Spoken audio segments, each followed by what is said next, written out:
ಹರಿ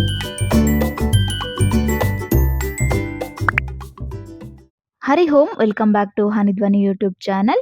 tomato bath ಮಾಡೋದು ಈಸಿಯಾಗಿ ತೋರಿಸ್ತಾ ಇದ್ದೀನಿ. ಶುಂಠಿ, ಬೆಳ್ಳುಳ್ಳಿ, ಟೊಮೆಟೊ, ಚಕ್ಕೆ, ಲವಂಗ, ಸ್ವಲ್ಪ ಕಾಯಿ ಇದ್ರೆ ಕಾಯಿ ಹಾಕೊಳ್ಳಿ, ಇಲ್ಲ ಕೊಬ್ಬರಿ ಇದ್ರೆ ಕೊಬ್ಬರಿ ಹಾಕೊಳ್ಳಿ. ಸ್ವಲ್ಪ ಖಾರದ ಪುಡಿ, 1 ಚಮಚ ಖಾರದ ಪುಡಿ ಹಾಕೊಂಡಿದ್ದೀನಿ.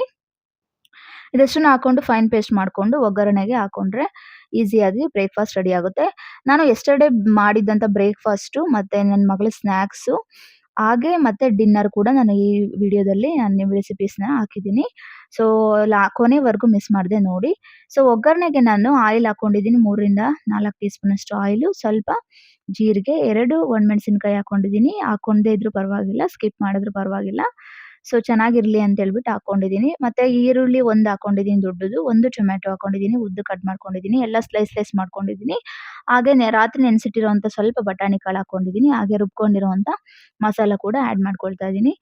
ಸೊ, ರುಬ್ದೇನೆ ಹಾಗೆ ಕೂಡ ಮಾಡ್ಬೋದು. ಬಟ್ ರುಬ್ಬಿದ್ರೆ ಸ್ವಲ್ಪ ಚೆನ್ನಾಗಿರುತ್ತೆ ಟೇಸ್ಟು. ರುಬ್ದೇ ಹಾಗೆ ಮಾಡೋದು ಕೂಡ ಈಸಿಯಾಗಿ ಬರುತ್ತೆ. ಅದನ್ನು ಕೂಡ ನೆಕ್ಸ್ಟ್ ಕಮಿಂಗ್ ವಿಡಿಯೋಸಲ್ಲಿ ಹಾಕ್ತೀನಿ. ಟೊಮೆಟೊ ಬಾತ್ ರುಬ್ದೇನೆ ಹೇಗೆ ಮಾಡೋದು ಅನ್ನೋದನ್ನು ಕೂಡ. ನಾನಿಲ್ಲಿ 1 ಲೋಟ ಅಕ್ಕಿ ತಗೊಂಡಿದ್ದೀನಿ. 1 ಲೋಟ ಅಕ್ಕಿಗೆ 2 ಲೋಟ ನೀರು ಹಾಕ್ಬಿಟ್ಟು ಬೇಯಿಸ್ಕೊಳ್ಳಿ. 2 ವಿಷಲ್ ಹಾಕ್ಸ್ಕೊಳ್ಳಿ. ನಾನಿಲ್ಲಿ ಸ್ವಲ್ಪ ಗರಂ ಮಸಾಲ ಪೌಡರ್ ಕೂಡ ಹಾಕೊಂಡಿದ್ದೀನಿ.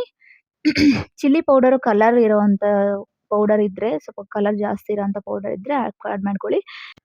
ರುಚಿಗೆ ತಕ್ಕಷ್ಟು ಉಪ್ಪು ಕೂಡ ಆಡ್ ಮಾಡ್ಕೊಂಡು, ಕೊನೆಗೆ ಸ್ವಲ್ಪ ಕೊತ್ತಂಬರಿ ಸೊಪ್ಪನ್ನ ಮೇಲೆ ಉದುರಿಸ್ಬಿಟ್ಟು, ಸ್ವಲ್ಪ ಕುದಿ ಬರಕ್ಕೆ ಸ್ಟಾರ್ಟ್ ಆದ್ಮೇಲೆ ವಿಷಲ್ಸ್ ಹಾಕೊಳ್ಳಿ. 2 ವಿಷಲ್ಸ್ ಹಾಕೊಂಡ್ರೆ ಚೆನ್ನಾಗಿ ಬೆಂದಿರುತ್ತೆ. ಸ್ವಲ್ಪ ರೈಸ್ ಬಾತ್‌ಗಳಿಗೆ ಯಾವಾಗೇ ಆಗಲಿ ಸ್ವಲ್ಪ ನೀರು ಸ್ವಲ್ಪ ಜಾಸ್ತಿನೇ ಹಾಕೊಳ್ಳಿ. ನಾನು 2 ಕಪ್ಪು ಮತ್ತೆ ಸ್ವಲ್ಪ ಹಾಕ್ಕೊಂಡಿದ್ದೀನಿ.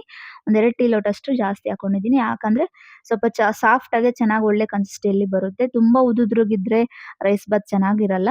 ಸೊ, ಸ್ವಲ್ಪ ಮೀಡಿಯಮಲ್ಲಿ ಇರಬೇಕು. ಹಾಗಾದ್ರೆ ತಿನ್ನೋದಕ್ಕೆ ಚೆನ್ನಾಗಿ. ಇದಕ್ಕೆ ಮೊಸರು ಬಜ್ಜಿ ಕೂಡ ಮಾಡ್ಕೊಂಡಿದ್ದೆ ನಾನು. ಮೊಸರು ಬಜ್ಜಿ ಈಸಿಯಾಗಿ ಗೊತ್ತಿದೆಯಲ್ಲ, ಮೊಸರಿಗೆ ಈರುಳ್ಳಿ ಮತ್ತೆ ಕೊತ್ತಂಬರಿ ಸೊಪ್ಪು ಹಾಕೊಂಡಿದ್ದೀನಿ.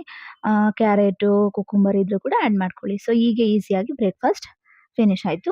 ಆದ್ಮೇಲೆ ಬ್ರೇಕ್‌ಫಾಸ್ಟ್ ಮಾಡಿಬಿಟ್ಟು ಬೇಗ ಆಲ್ರೆಡಿ ಟೈಮ್ ಆಗ್ಬಿಟ್ಟಿತ್ತು. ನಾನು 5:30ಗೆ ಎದ್ದೇಳ್ತೀನಿ. ಆದ್ರೂ ಕೂಡ ಕೆಲಸ ಸಮ್‌ಟೈಮ್ಸ್ ಲೇಟ್ ಆಗುತ್ತೆ. ಸೊ, ನನ್ನ ಮಗಳು ಇನ್ನೂ ಎದ್ದಿರಲಿಲ್ಲ. ಸೊ, ಅಷ್ಟರೊಳಗಡೆ ನಾನು ಅವಳಿಗೆ ಸ್ನ್ಯಾಕ್ಸ್ ರೆಡಿ ಮಾಡ್ತಾ ಇದ್ದೆ. 2 ವಿಷಲ್ಸ್ ಅಷ್ಟು ಬೇಯಿಸ್ಕೊಂಡಿದ್ದೀನಿ. 2 ಪೊಟ್ಯಾಟೊ ಉಪ್ಪಾಕಿ ಬೇಯಿಸ್ಕೊಂಡಿದ್ದೆ. ಅದಕ್ಕೆ ಇಲ್ಲಿ ಒಗ್ಗರಣೆ ಹಾಕೊಳ್ತಾ ಇದ್ದೀನಿ. ಸ್ವಲ್ಪ ಸ್ಲೈಸ್ ಮಾಡ್ಕೊಂಡಿದ್ದೀನಿ ಚಿಕ್ಕದಾಗೆ. ಸೊ, ಒಗ್ಗರಣೆಗೆ ಬಂದ್ಬಿಟ್ಟು ನಾನು ಸ್ವಲ್ಪ ಜೀರಿಗೆ, ಸ್ವಲ್ಪ ಸಾಸಿವೆ, ಹಾಗೆ ಗರಂ ಮಸಾಲ, ಖಾರದ ಪುಡಿ, ಕಸೂರಿ ಮೇಥಿ ಕೂಡ ಹಾಕ್ಕೊಂಡಿದ್ದೀನಿ. ಅದಾದ್ಮೇಲೆ ಸ್ಲೈಸಸ್ ಹಾಕಿರುವಂಥದ್ದನ್ನ ಹಾಕೊಳ್ಳಿ. ಒಂಚೂರು ಸಾಲ್ಟ್ ಹಾಕ್ಕೊಂಡಿದ್ದೀನಿ. ಸಾಲ್ಟ್ ಆಲ್ರೆಡಿ ಬೇಯಿಸೋದಕ್ಕೆ ಹಾಕ್ಕೊಂಡಿದ್ದೀನಿ. ಅಷ್ಟು ಹತ್ತಿರೋದಿಲ್ಲ. ಸೊ, ಸ್ವಲ್ಪ ಸಾಲ್ಟ್ ಹಾಕ್ಕೊಂಡು ಹಾಗೆ ಡ್ರೈ ಫ್ರೈ ಮಾಡ್ಕೊಳ್ಳಿ. ಜಾಸ್ತಿ ಆಯಿಲ್ ಹಾಕೋಬೇಡಿ. ಸೊ, ಡ್ರೈ ಫ್ರೈ ಆಗಲಿ ಚೆನ್ನಾಗಿರುತ್ತೆ. ಸ್ವಲ್ಪ ಫ್ರೈ ಮಾಡ್ಕೊಳ್ಳಿ ಒಂದು 2 ರಿಂದ 3 ನಿಮಿಷ. ಸೊ, ಹೀಗೆ ರೆಡಿ ಆಯ್ತು. ಹಾಗೆ ನಮ್ಮ ಪಕ್ಕದ ಮನೆಯವರು, ಅವರು ಹಾವೇರಿ ಕಡೆಯವರು ಬುತ್ತಿ ಅನ್ನ ಅಂತ ಕೊಟ್ಟಿದ್ರು. ಅವ್ರ ಕಡೆ ಈ ಥರ ಮಾಡ್ತಾರಂತೆ ಬುತ್ತಿ ಅನ್ನ. ಹುಚ್ಚೆಳ್ಳು ಮತ್ತೆ ಮೆಂತ್ಯ, ಇನ್ನು ಜೀರಿಗೆ ಎಲ್ಲದನ್ನು ಸಾಸಿವೆ ಎಲ್ಲದನ್ನು ಹುರಿದ್ಬಿಟ್ಟು ಪುಡಿ ಮಾಡಿ ಮಾಡ್ತಾರಂತೆ. ಸೊ, ಚಟ್ನಿ ಪುಡಿ ಕೂಡ ಕೊಟ್ಟಿದ್ರು ಜೊತೆಗೆ. ಸೊ, ಟೇಸ್ಟ್ ಮಾಡಿ ನೋಡಿದೆ, ತುಂಬಾ ಇಷ್ಟ ಆಯ್ತು. ಸೊ, ನಾನು ಕೂಡ ಏನಾದ್ರು ಮಾಡಿದ್ರೆ ಅವರಿಗೆ ಕೊಡ್ತಾ ಇದ್ದೆ. ಅವರು ಕೂಡ ಏನಾದ್ರು ಮಾಡಿದ್ರೆ ಕೊಡ್ತಾರೆ. ಸೊ, ನಾನು ಕೂಡ ಒಂದಿನ ಟ್ರೈ ಮಾಡಬೇಕು ಅಂತ ಅನ್ಕೊಂಡಿದ್ದೀನಿ. ತುಂಬಾ ಟೇಸ್ಟಿ ಆಗಿತ್ತು. ನಮ್ಮ ಕಡೆ ಎಲ್ಲ ಬುತ್ತಿ ಅನ್ನ ಅಂದ್ರೆ ಮೊಸರು ಬುತ್ತಿ ಅನ್ನ ಮಾಡ್ತಾರೆ. ಈ ಕಡೆ ಅವ್ರ ಕಡೆ ಆ ಥರ ಮಾಡ್ತಾರಂತೆ. ಸೊ, ಚೆನ್ನಾಗಿತ್ತು, ಸ್ಪೈಸಿ ಆಗಿತ್ತು. ನಾನು ಕೂಡ ಒಂದಿನ ಟ್ರೈ ಮಾಡಿ ಆ ವಿಡಿಯೋ ಕೂಡ ಹಾಕ್ತೀನಿ. ಸೊ, ರಾತ್ರಿಗೆ ಬೆಂಡೆಕಾಯಿ ಸಾರು ಮಾಡೋದಿಕ್ಕೆ ಬೆಂಡೆಕಾಯಿ ತಗೊಂಡಿದ್ದೀನಿ. ಬೆಂಡೆಕಾಯಿ ತುಂಬಾ ಚೆನ್ನಾಗಿತ್ತು, ಎಳೇದು. ಸೊ, ಎಳೇದಾದ್ರೆ ಚೆನ್ನಾಗಿರುತ್ತೆ. ಸ್ವಲ್ಪ ಆಯಿಲ್ ಹಾಕಿ ಫ್ರೈ ಮಾಡ್ಕೊಳ್ಳಿ. ಆಯಿಲ್ ಹಾಕಿ ಫ್ರೈ ಮಾಡ್ಕೊಂಡ್ರೆ ಲೋಳೆ ಲೋಳೆ ಇರಲ್ಲ. ಹಾಗೆ ಫ್ರೈ ಮಾಡ್ಕೊಂಡ್ರೆ, ಡ್ರೈ ಫ್ರೈ ಮಾಡ್ಕೊಂಡ್ರೆ ಲೋಳೆ ಲೋಳೆ ಇರುತ್ತೆ. ಸೊ, ನಾನಲ್ಲೊಂದು 200 ಗ್ರಾಮ್ ಅಷ್ಟು ಬೆಂಡೆಕಾಯನ್ನ ತಗೊಂಡಿದ್ದೀನಿ. ಹಾಗೆ ಹೆಸರುಕಾಳು ಕೂಡ ಹುರ್ಕೊಂತಾ ಇದ್ದೀನಿ. ಹೆಸರುಕಾಳು ಫಸ್ಟೇ ಹುರ್ಕೊಳ್ಳಿ. ಇಲ್ಲ ಅಂದ್ರೆ ಆಯಿಲಲ್ಲೇ ಹುರ್ಕೊಳ್ಳಿ. ಏನು ಪರವಾಗಿಲ್ಲ, ಚೆನ್ನಾಗಿರುತ್ತೆ. ನಾನು ಆಯಿಲ್ ಜಾಸ್ತಿ ಹಾಕಿರ್ಲಿಲ್ವಲ್ವಾ, ಡ್ರೈ ಆಗಿತ್ತು, ಹುರ್ಕೊಂಡೆ ಚೆನ್ನಾಗಿ ಬಂತು. ಅದಾದ್ಮೇಲೆ ಖಾರಕ್ಕೆ ನಾನು ಟೊಮೆಟೊ, ಈರುಳ್ಳಿ ಮತ್ತೆ ಬೆಳ್ಳುಳ್ಳಿ ಹಾಕೊಂಡಿದ್ದೀನಿ. 2 ಟೊಮೆಟೊ ಹಾಕೊಂಡಿದ್ದೀನಿ, 1 ಈರುಳ್ಳಿ ಹಾಕೊಂಡಿದ್ದೀನಿ. ಒಂದು 3 ರಿಂದ 4 ಹೆಸರು ಬೆಳ್ಳುಳ್ಳಿ, ಸ್ವಲ್ಪ ಕಾಯಿ ತುರಿ, ಸ್ವಲ್ಪ ಹುಣಸೆಹಣ್ಣು ಹಾಕೊಂಡಿದ್ದೀನಿ. ಟೊಮೆಟೊ ಹುಳಿ ಇರೋದ್ರಿಂದ ಸ್ವಲ್ಪ ಹಾಕೊಂಡಿದ್ದೀನಿ. ಸೊ, ಯಾವುದೇ ಸಾಂಬಾರ್ಗಾಗಲೇ ಹುಣಸೆಹಣ್ಣು ಹಾಕಿದ್ರೆ ಸ್ವಲ್ಪ ಟೇಸ್ಟ್ ಚೆನ್ನಾಗಿರುತ್ತೆ. ಆಮೇಲೆ ಹೋಮ್ ಮೇಡ್ 1 ಸ್ಪೂನಷ್ಟು ಸಾಂಬಾರ್ ಪುಡಿ, 1 ಸ್ಪೂನಷ್ಟು ಖಾರದ ಪುಡಿ. ಖಾರ ಬೇಕು ಅಂದ್ರೆ ಸ್ವಲ್ಪ ಜಾಸ್ತಿ ಹಾಕೊಳ್ಳಿ. ಅದಾದ್ಮೇಲೆ ಅದೆಲ್ಲ ನೀಟಾಗಿ ಫೈನಾಗಿ ರುಬ್ಕೊಳ್ಳಿ. ಅದಾದ್ಮೇಲೆ ಒಗ್ಗರಣೆ ಹಾಕೊಳ್ತಾ ಇದ್ದೀನಿ ಸಾರಿನ ಪಾತ್ರೆಯಲ್ಲಿ. 3 ರಿಂದ 4 ಟೀ ಸ್ಪೂನಷ್ಟು ಆಯಿಲು, ಸಾಸಿವೆ, ಜೀರಿಗೆ, ಕರಿಬೇವು, ಈರುಳ್ಳಿ, ಟೊಮ್ಯಾಟೊ ಇಷ್ಟೆಲ್ಲ ಹಾಕ್ಬಿಟ್ಟು ಒಗ್ಗರಣೆಯಲ್ಲಿ ಚೆನ್ನಾಗಿ ಬಾಡಿಸ್ಕೊಂಡು ರುಬ್ಕೊಂಡಿರೋಂಥ ಖಾರನ ಹಾಕ್ಕೊಂಡ್ರೆ ಆಯ್ತು. ಸೊ, ಈಸಿಯಾಗಿ ಬೇಗ ಆಗುತ್ತೆ. ಬೆಂಡೆಕಾಯಿ ಸಾಂಬಾರು ಚೆನ್ನಾಗೂ ಕೂಡ ಇರುತ್ತೆ. ಬೆಂಡೆಕಾಯಿ ಹುಳಿ ಅಂತ ಹೇಳ್ತಾರೆ. ತುಂಬ ಚೆನ್ನಾಗಿರುತ್ತೆ. ರುಬ್ದೇನು ಕೂಡ ಕೆಲವೊಬ್ರು ಮಾಡ್ತಾರೆ. ಅದನ್ನು ಕೂಡ ಒಂದ್ಸರಿ ನಾನು ರೆಸಿಪಿ ಮಾಡಿ ತೋರಿಸ್ತೀನಿ. ಸೊ ಒಗ್ಗರಣೆಗೆ ಹುರಿದಿರೋಂಥ ಹೆಸರುಕಾಳು ಹಾಕ್ಕೊಳ್ಳಿ. ಹೆಸರುಕಾಳು ನೀವು ಸಾಂಬಾರಲ್ಲಿ ಬೇಯಿಸಿದ ತಕ್ಷಣ ಅಷ್ಟರಲ್ಲೇ ಆಯ್ತು ಮೆತ್ತಗಾಗೋಗ್ಬಿಡುತ್ತೆ. ಇದು ಡೈರೆಕ್ಟ್ ಹಾಗೆ ಕಡ್ಡಿ ಕಡ್ಡಿ ಅನ್ನೋ ಥರ ಇದೆ, ಡ್ರೈ ಕಾಳು ಹಾಕ್ಕೊಂಡಿದ್ದೀರಾ, ಹೇಗೆ ತಿನ್ನೋಕ್ಕಾಗುತ್ತೆ ಅಂತ ಕೇಳ್ಬೋದು. ಸೊ ಕೆಲವೊಬ್ಬರಿಗೆ ಕಾಳು ಮಿಡಲಲ್ಲಿ ಸಿಗ್ತಾ ಇದ್ರೆ ನಮಗೆಲ್ಲ ಚೆನ್ನಾಗಿ ಆ ಥರ ಇರುತ್ತೆ. ಕೆಲವೊಬ್ರಿಗೆ ಅದು ಇಷ್ಟ ಆಗೋದಿಲ್ಲ. ನಮ್ಮ ಕಡೆ ಎಲ್ಲ ಈ ಥರನೇ ಮಾಡೋದು. ಅದಕ್ಕೋಸ್ಕರ ನಾನು ಈ ಥರ ಮಾಡ್ತೀನಿ.